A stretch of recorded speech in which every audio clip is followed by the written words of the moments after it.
Everyone, कैसे हैं आप सब। आशा करते हैं आप लोग अच्छे होंगे, स्वस्थ होंगे। और अभी हम लोग हैं ईस्ट सिंहभूम के ऑफिशियल वेबसाइट पर। तो चलिए देखते हैं आज क्या अपडेट क्या है। तो यहाँ पे जैसे कि आप लोग देख सकते हैं, यहाँ पे दिया हुआ है home guard requirement related notice east Singhbhum Jamshedpur district. ठीक है दोस्तों, और डेट यहाँ देखिए 6/9/2025। ठीक है, इस PDF को ओपन करते हैं। जैसे कि यहाँ आप लोग देख सकते हैं दिया हुआ है कि पूर्वी सिंहभूम जमशेदपुर जिला के गृह रक्षक के रूप में नामांकन के लिए रिक्तियों के विरुद्ध सुयोग्य उम्मीदवार से विहित प्रपत्र में आमंत्रित किए जाते हैं। ग्रामीण गृह रक्षक तथा शहरी गृह रक्षक के लिए आवेदन विहित प्रपत्र में आवेदन अलग अलग जमा करेंगे। तो दोस्तों आप लोग के लिए बहुत बड़ी खुशखबरी है जो पूर्वी सिंहभूम से आते हैं। तो यहाँ दिया गया है कि आप लोग का ग्रामीण होमगार्ड का जो होगा वो अलग वैकेंसी रहेगी। ठीक है, और वहीं पे शहरी गृह रक्षक के लिए अलग वैकेंसी रहेगी। ठीक है, तो सबका डिटेल में यहाँ पे सारा चीज़ दिया हुआ है। आप लोग का प्रखंड का नाम दिया हुआ है। ठीक है, महिला कैंडिडेट का रिजर्व सीट है, पुरुष का रिजर्व है। ठीक है, दोनों का अलग अलग है। तो एक बार देख लीजिए अपना प्रखंड में कितना सीट है, ज़रूर देखिए। और यहाँ सारी महिला पुरुष के लिए देखिए, यहाँ पे महिला की वैकेंसी टोटल है 367। वहीं पे पुरुष का भी सेम उतने ही है 367। टोटल कितना है, टोटल वैकेंसी की बात की जाए तो टोटल वैकेंसी है 734, जो कि बहुत बड़ी संख्या में है। ठीक है, दूसरी ओर यहाँ देखें ग्रामीण की वैकेंसी कितनी है टोटल। महिला की बात की जाए तो महिला के 263 वैकेंसी है, वहीं पर पुरुष के 262 है, और टोटल है 525। तो ये भी कम नहीं है, 525 बहुत बड़ी संख्या होती है। अगर आप चाहें दमखम लगाएं तो आप एक सीट कंफर्म कर सकते हैं। ठीक है, तो दोस्तों यहाँ पर चलिए एक बार देख लेते हैं कब से आपको ऑनलाइन करना है। यहाँ पे सबसे पहले देख लेंगे उम्र सीमा की।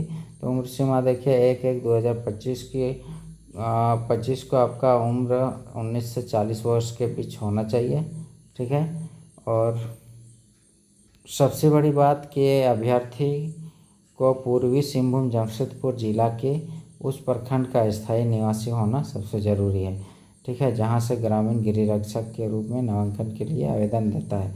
अपने आवेदन के साथ राज्य सरकार के द्वारा प्राधिकृत सक्षम प्राधिकारी से निर्गत ऑनलाइन आवासीय प्रमाण पत्र की स्वाभिप्रमाणित प्रति संलग्न करें। करने का मतलब अगर आप STO तक भी आपका जाति प्रमाण पत्र है तो उसका जेरॉक्स कॉपी और उसमें आपका खुद स्वाभिप्रमाणित मतलब आपका सिग्नेचर होना जरूरी है। शहरी गृह रक्षक के लिए यहाँ पे एक नोटिस दिया गया है, क्या है वो देख लेते हैं। अभ्यर्थियों को पूर्वी सिंहभूम जमशेदपुर जिला के शहरी क्षेत्र का सामान्य निवासी होना चाहिए। अपने आवेदन के साथ राज्य सरकार के द्वारा प्राधिकृत सक्षम प्राधिकार से निर्गत ऑनलाइन आवासीय प्रमाण पत्र की स्वाभिप्रमाणित प्रति संलग्न करेंगे। तो यहाँ पे अवश्य प्रमाण पत्र देना जरूरी है। ठीक है, दोनों ही रूप में, अगर ग्रामीण से भी अगर आप अप्लाई करते हैं और शहरी से भी, तो आप लोग को अवश्य प्रमाण पत्र लगने वाला है। आप लोग के पास अवश्य प्रमाण पत्र होना जरूरी है। ठीक है दोस्तों, बात करें शैक्षणिक योग्यता की, तो यहाँ पे दिया हुआ है ग्रामीण गृह रक्षकों के लिए आप लोग जो हैं अगर ग्रामीण से अप्लाई कर रहे हैं तो आप लोग का मिनिमम 7वीं पास होना ज़रूरी है। ठीक है, वहीं पे शहरी की बात की जाए तो मिनिमम मैट्रिक पास होना ज़रूरी है, जो कि सबका अभी मिनिमम मैट्रिक पास होता ही है। ठीक है, सक्षम प्राधिकारी द्वारा निर्गत शैक्षणिक योग्यता प्रमाण पत्र की स्वाभिप्रमाणित प्रति संलग्न करें। ठीक है, दूसरा देखते हैं शारीरिक मापदंड की। तो ग्रामीण और शहरी दोनों के लिए समान आप लोग का लंबाई होगा। ठीक है, जैसे पुरुष का अगर पुरुष की बात की जाए तो 162 सेंटीमीटर होना ज़रूरी है OBC BC और जनरल से। ठीक है, वहीं पे अगर आप ST और SC से आते हैं तो 157 सेंटीमीटर होना अनिवार्य है। और महिला की बात करें तो कोई भी रूप में हैं, किसी भी कैटेगरी से हैं, तो आप लोग 148 सेंटीमीटर आपके लिए मिनिमम होने वाला है। अगर आपकी हाइट 148 सेंटीमीटर से ऊपर है तो आप इससे योग्य हैं, ठीक है। सीना की बात की जाए तो पुरुष 79 जनरल, ओबीसी और बीसी के लिए है, वहीं 76 सेंटीमीटर एसटी एससी के लिए है। और इसमें जो है महिला का कोई मापदंड नहीं है, ठीक है। आगे बढ़ते हैं। अब बात करते हैं चयन प्रक्रिया की। गृह विभाग झारखंड सरकार द्वारा रांची की अधिसूचना संख्या 5442 दिनांक 20/10/2014 के आलोक में चयन समिति द्वारा निर्धारित चयन प्रक्रिया के अंतर्गत निम्नवत जांच परीक्षा ली जाएगी। शारीरिक जांच परीक्षा, उसके अंतर्गत 1 मील की दौड़, ऊंची कूद, लंबी कूद, शॉट पुट सम्मिलित होगा, जिसमें अंक निम्नवत प्रदान किए जाएंगे। आप लोग का सबसे पहले तो रनिंग होगा। अगर आप मेल कैंडिडेट हैं तो आपको वहीं दिया हुआ है कि 5 मिनट में आपको एक्सीलेंट मिलने वाला है। कहने का मतलब 20 नंबर मिलने वाला है, ठीक है। अगर 5 मिनट या उसके पहले आप इंटर कर जाते हैं। 1 मील मतलब 1600 मीटर, ठीक है दोस्तों। वहीं अगर फीमेल कैंडिडेट हैं तो 8 मिनट में या उससे पहले कर जाते हैं प्रवेश तो 20 अंक आपको मिलने वाले हैं। दूसरी कंडीशन क्या है? दूसरी कंडीशन है कि अगर आप 5 मिनट या 6 मिनट के बीच में अगर दौड़ को कंप्लीट करते हैं तो आपको 10 अंक मिलने वाला है, ठीक है दोस्तों। ये मेल कैंडिडेट के लिए है। वहीं पे अगर फीमेल कैंडिडेट की बात की जाए तो 8 से 10 मिनट तक अगर आप रनिंग को कंप्लीट करते हैं तो आपको 10 अंक मिलेंगे। वहीं मेल कैंडिडेट 6 मिनट से अधिक समय लेने वाले को डिस्क्वालीफाई कर दिया जाएगा और 10 मिनट से अधिक समय लेने वाले फीमेल कैंडिडेट को भी डिस्क्वालीफाई कर दिया जाएगा। आगे देखते हैं। यहाँ पे ऊंची कूद की बात की जाए, अगर आप मेल कैंडिडेट हैं तो 4 फीट या उससे अधिक की अगर ऊंची कूद करते हैं तो फिर आपको 5 अंक मिलेंगे, ठीक है। और 4 फीट या 4 फीट 3 इंच करते हैं तो 6 अंक। इस तरह करके क्राइटेरिया यहाँ पर आप लोग स्क्रीनशॉट लेकर एक बार रीड कर सकते हैं इसको, ठीक है। सब नहीं बता सकते क्योंकि वीडियो लंबा हो जाएगा, ठीक है। यहाँ पे आप चलिए लंबी कूद वगैरह ये सब दिया हुआ है। शॉर्ट पुट भी दिया हुआ है कि आपको 16 पॉइंट न्यूनतम 16 फीट फेंकना है, ठीक है। 16 पॉइंट का रहेगा आपका। 10 पॉइंट की महिला कैंडिडेट के लिए है 10 पॉइंट और 10 फीट ही फेंकना है, ठीक है। और उसके बाद आप लोग का होने वाला है हिंदी लेखन क्षमता परीक्षा, जो श्रुति लेख जिसको कहते हैं, उसका आप लोग का टेस्ट लिया जाएगा। इसमें होता क्या है कि शारीरिक जांच परीक्षा में सफल अभ्यर्थियों को हिंदी लेखन क्षमता की परीक्षा में शामिल होना पड़ेगा, जिसमें ग्रामीण गृह रक्षकों के लिए 7वीं तथा शहरी के लिए 10वीं कक्षा के स्तर अनुसार लेखन क्षमता की जांच की जाएगी।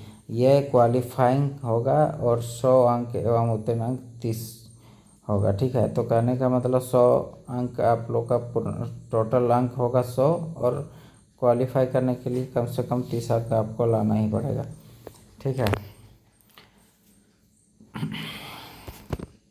और एक इम्पोर्टेंट बात, अगर आप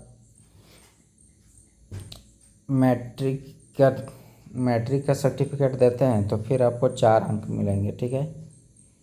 और इंटरमीडिएट का देते हैं तो 6 अंक, वहीं स्नातक का देते हैं तो 8 अंक और उससे ऊपर का देते हैं तो आपको 10 अंक मिलेंगे, ठीक है। अब बात करते हैं कि आवेदन कैसे करना है, कहाँ जमा करना है, सारी डिटेल इसमें है। तो चलिए एक बार देख लेते हैं कि आवेदन कैसे जमा करें। ऑनलाइन आवेदन भरने से संबंधित विस्तृत जानकारी वेबसाइट यहाँ पे देख सकते हैं requirement.jharkhand.gov.in पर उपलब्ध होगी। आवेदक केवल JFVIT रांची द्वारा झारखंड द्वारा उपलब्ध कराए गए वेबसाइट पर ही दिनांक 23/9, याद रखिए 23/9 से आपका ऑनलाइन स्टार्ट हो जाएगा।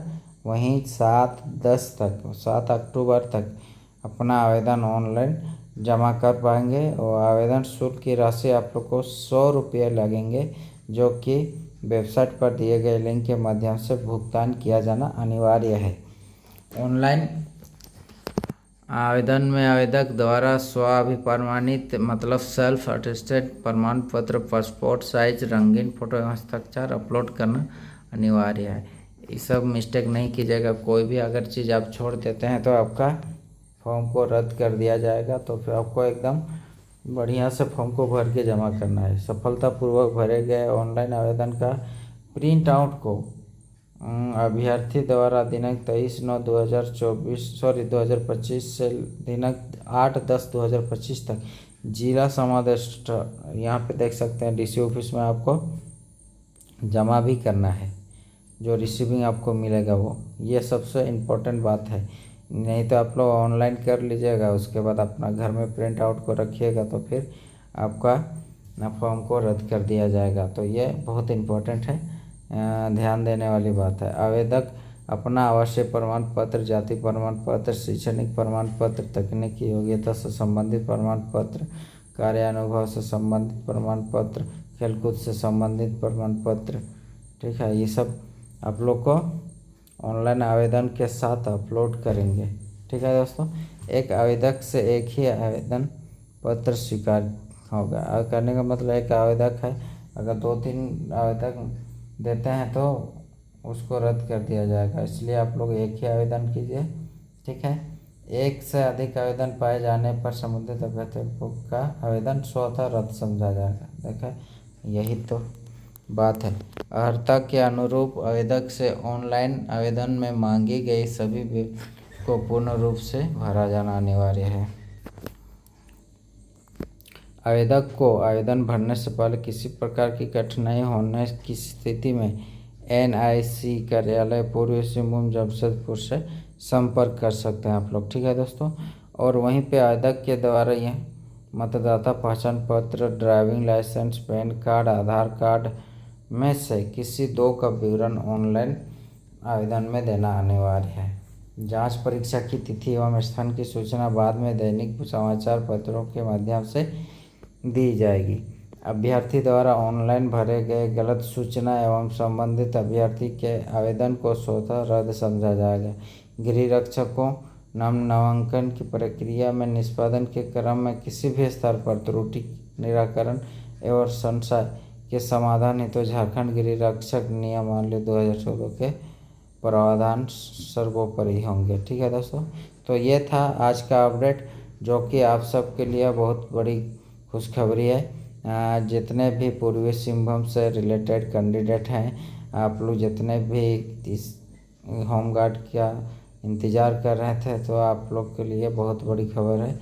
तो वीडियो को शेयर ज़रूर करिए, लाइक करिए, कमेंट करिए और चैनल को सब्सक्राइब कर दीजिए। इस तरह के अपडेट के लिए मिलते हैं अगला वीडियो में। जय हिंद।